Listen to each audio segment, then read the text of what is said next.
In this presentation, we're going to enter an adjusting entry related to accrued interest. In other words, we have a loan on the books, we have interest that has accrued on it that we have not yet paid as of the cutoff date, and we're going to enter an adjusting entry related to it. Here we go with Xero. Here we are in our Get Great Guitars dashboard. We're going to be opening up the balance sheet by going to the accounting dropdown and opening up the old balance sheet report. I'm then going to right click on the tab up top and duplicate it, right click, and then duplicate the balance sheet. We're also going to need an income statement this time, so let's go back to the left and also open up the income statement, go into the accounting dropdown, and then down to our income statement, financial statement report. We're going to duplicate that one as well by going up to the tab up top, right clicking on it, and duplicating that tab. Let's go back over to the balance sheet now on the tab all the way to the right where we had our balance sheet. Let's change the date up to February. So we want this to be in February 2020, and then we'll update that report. Our objective now is to be dealing with accrued interest. So we're still kind of messing with these loans down here. We got these loans that we moved part of the loan up to the current portion. So part of this current portion loan includes that $50,000 loan. Now we also might have a situation where interest has accrued that we have not yet paid, which would be an adjusting type of entry. Let's take a look at what that would look like. For that, we need to take a look at basically our amortization table. So here's our loan amount. This is a $50,000 loan. It's not kind of like a standard type of loan in that we got the money now and we're going to be paying it back at the end of the loan period, meaning we're not paying any interest or principal until the end of the loan.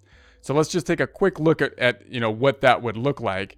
If we had this information, just to take a look at the future value calculation, we can calculate that down here. I'll do that fairly quickly just so you can see the formula and how you can kind of reverse into the interest rate in a similar way as we did with the prior loan. So the formula you would have here is you would go to formulas, enter the formula. This is a future value formula, FV.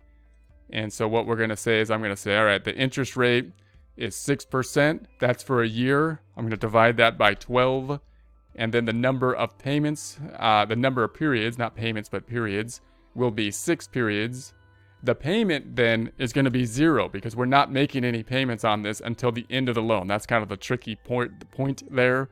And then the present value, which we need now, is the current value, which is the $50,000.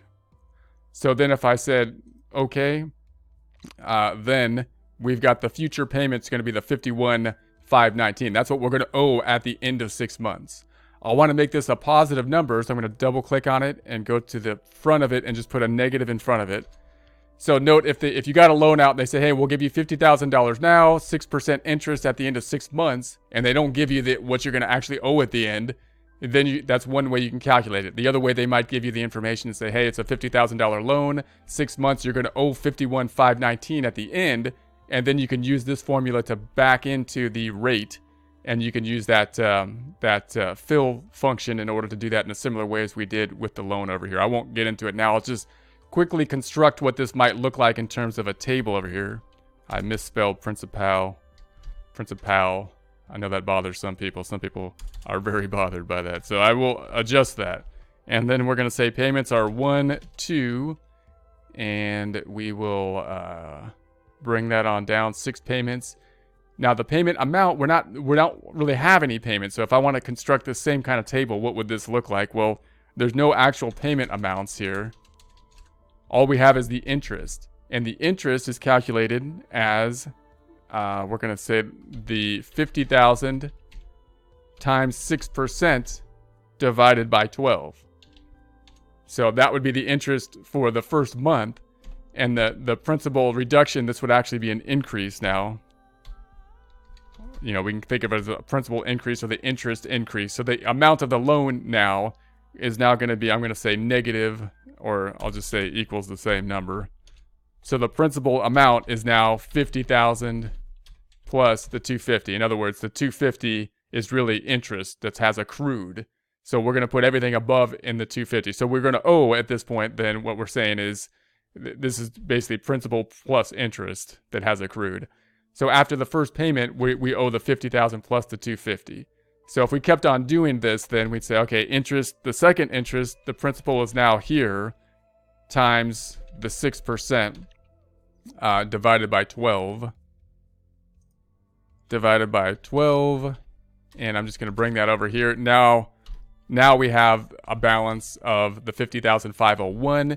And then let's do this one more time. The 50,000 times the interest divided by 12.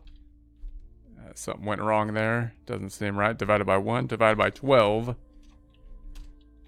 And now this would be increasing. So if I kept on doing this, I'm going to use the autofill now. And to do the autofill, I've got to use this cell needs to be an absolute reference. So I'm going to make this an absolute reference. And I'm going to say that this is a, let's say right there, I'm going to say F4, $ before the B and the 3, so that when I copy it down, it will not move that cell reference. And then I'm just going to copy this down. And the point is, once I get down to the bottom, this number should be the same as this number, which gives us a verification that we have everything correct here. So I'm going to put my cursor on the autofill and fill that on down. And now this number matches this number, so it looks like everything is calculating correctly. So now we got to say, well, where are we now? At the end, we've only made the one payment. So, I mean, it's been a month. We're going to assume it's been a month here. So that means that we've had accrued interest for that month of the 250. We're going to have to make an adjusting entry for the 250 because we owe it at this point in time, even though we're not paying it. We're not going to pay it till the end of the time period. So we're going to make an adjusting entry related to the 250, and I'm going to put it into another account called interest payable. You could call it accrued interest. So let's do that. We're going to go back over here. Our objective then is to have a liability account in the current liabilities, which is going to be interest payable. And the other side is going to be going to interest expense, which will be on the income statement. So let's do that. We're going to go back to the first tab, and we're going to then go to the accounting. We're going to go down to the reports. I'm looking for the journal entry. We're going to enter this with a journal entry, as most of our adjusting entries will be formatted. We're going to then go down to the accounting section. We're looking for the journal report. Going to open up the journal report because that's where we have the new journal entry. Then we're going to go to the add new journal. So we'll add a new journal here. I'm going to hold down control and zoom in just a bit to that 125, and I'm going to call this an ADJ entry. It's an adjusting entry. We're going to put this as of the end of the cutoff date, which is going to be the end of February 29th in this case. Then the description should pull down for us. We're going to be saying that interest expense should be going up. So let's see if we have an interest expense. Let's try to type it in there. Interest expense. I don't think we have one yet. So interest expense, here it is. We do have one. Interest expense, we're going to add that. That's going to be the debit, and it's for the 250, this amount, the principal for that first, because it's only been one period covered so far. So it's going to increase 250, debit or increasing the expense. The other side is going to go to a new account we're going to call a payable account. So I'm going to go into the liabilities, just see kind of where I want to put this thing. It's going to, in terms of account number wise. So we're going to be down here. Let's put it like somewhere in this area. So let's say the 221, let's say 2220. I should be able to memorize 2220, 2220, 2220, 2220, 2220. And then this is going to be a current liability type of account. So it's a current liability. And this is going to be interest payable, or it could be like accrued interest, you might call it. And then save that, and there we have it. What's this going to do? Increase the interest expense, increase the liability for interest payable. Let's post it and see if that is indeed the case. Posting it out, see if any red marks come up, if they get mad at me for doing something wrong. Nope, we're okay. We're going to go to the balance sheet over here, and once we refresh, that interest payable account should be popping up here in the balance sheet in the liabilities section. So it's up the date. The date has been upping the date, and there it is. So here's the interest payable for the 250. And then if we go back to the income statement and up the date over there, up the date, and there it is. And we have the interest expense down here somewhere. There it is.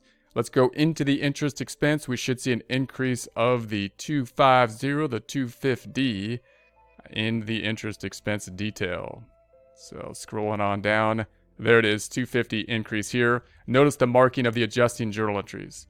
So if I go back, and that's going to be important. So anytime, like if you're thinking of the accounting department being different than the adjusting department, they'll be able to see if something pops in and they're like, what is going on here? They'll see it's an adjusting journal entry, so they can at least note that, you know, that's something those adjusting department people did. and be able to recognize that. Our goal in the adjusting department will be also to kind of reverse those things to make it logistically as convenient as possible for just the day-to-day adjusting entry process. But in any case, that's it for now. Let's get out of here.